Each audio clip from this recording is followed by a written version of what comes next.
Most of the millionaires you see driving BMWs in Bangsar are actually broke. They live in a $3 million house, but they have zero cash in the bank. They are what we call paper millionaires. Their wealth are stuck in the walls of their house, not in their pockets. I spent weeks digging into the newest 2025 Bank Negara and Knight Frank data just to find the truth. And the truth is, the real number of Malaysians with 1 million in cash is way smaller than you think.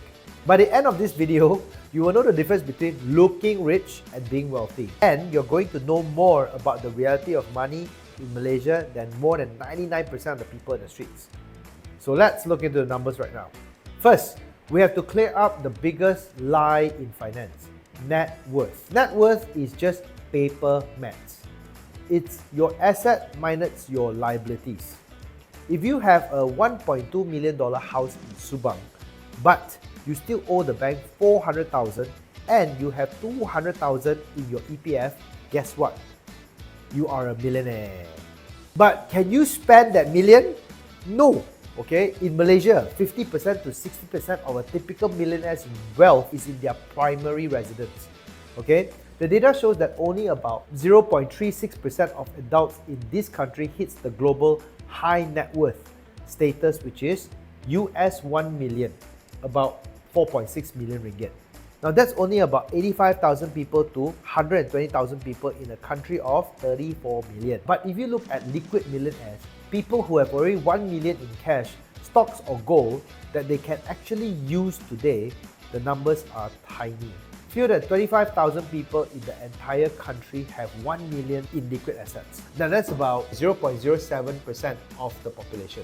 If you have 1 million in cash, you aren't just rich, you are an anomaly. Most people think the top 1% is the impossible club for billionaires. It is not. To enter the top 1% wealth bracket in Malaysia, guess what? You only need 2.2 million ringgit in net worth. Now that sounds like a lot, but here's the kicker. This is the lowest entry point of the 1% club among all major global economies. Compared to our neighbors in Singapore, okay, you need about 15.7 million to be the 1%.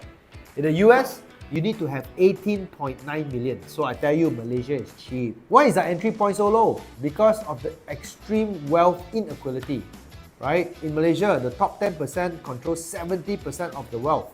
The bottom 50%, they are just sharing only 5%.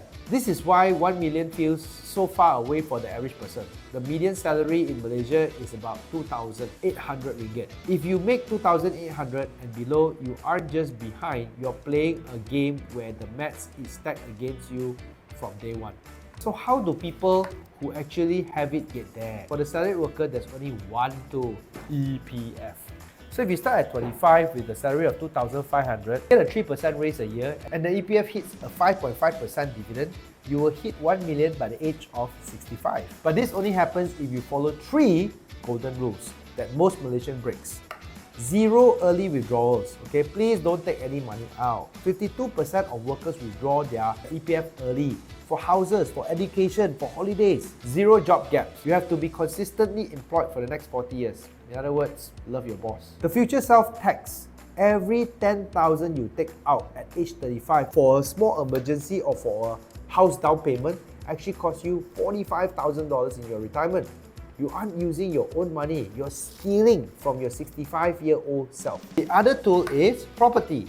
For a typical 1 million net worth individual, property appreciation is a heavy lifter. For example, a $300,000 house bought in 2005 is worth now 450k or maybe 550k today. That's about an additional $300,000 in equity that you did not work for. But remember, equity isn't income. You still can't use it to buy groceries. So here's the question nobody asks. What does 1 million ringgit actually buy me? Right? Let's say you hit your goal. You have 1 million in cash or liquid assets. You've invested it safely and now get 5 to 6% yield. Now that's where we talk. That gives you about 4,000 to 6,000 a month. For a single person, that's great. That's what we call the adequate tier for the middle class life. But for a couple, no law. The research shows that if you really want to have an atas lifestyle, where you can have private healthcare, travel regionally, and don't worry about mama bills, you actually need about 1.3 million to 1.6 million ringgit. 1 million ringgit used to be the finish line, okay? But in 2025, it's just the starting line for a comfortable life. If you aren't the 0.36% yet, how do you get there? Data shows that there are specifically 5 paths of Malaysian business success. 50 to 60% of high net worth individuals are business owners. You own the machine. You don't just work in it. Inheritance. 5 to 10% are born into it or receive a wealth transfer. It's not a strategy you can control, but it's a reality. The perfect professional career, being a senior professional, doctor, lawyer, senior exec with zero EPF withdrawals for 40 years. Strategic property, using the bank's money, okay, to buy assets and grow faster than the interest rates. The BYOB strategy, that is the specific method that we teach in investing and wealth building. Most people rely on the default paths, but the BYOB strategy is designed to accelerate you to have that liquid millionaire status without waiting the 40 years. If you're just working a 3,000 ringgit job, okay, and hoping for a miracle, the math says that you won't make it. But reaching 1 million in Malaysia is an exclusive achievement, not a middle class baseline.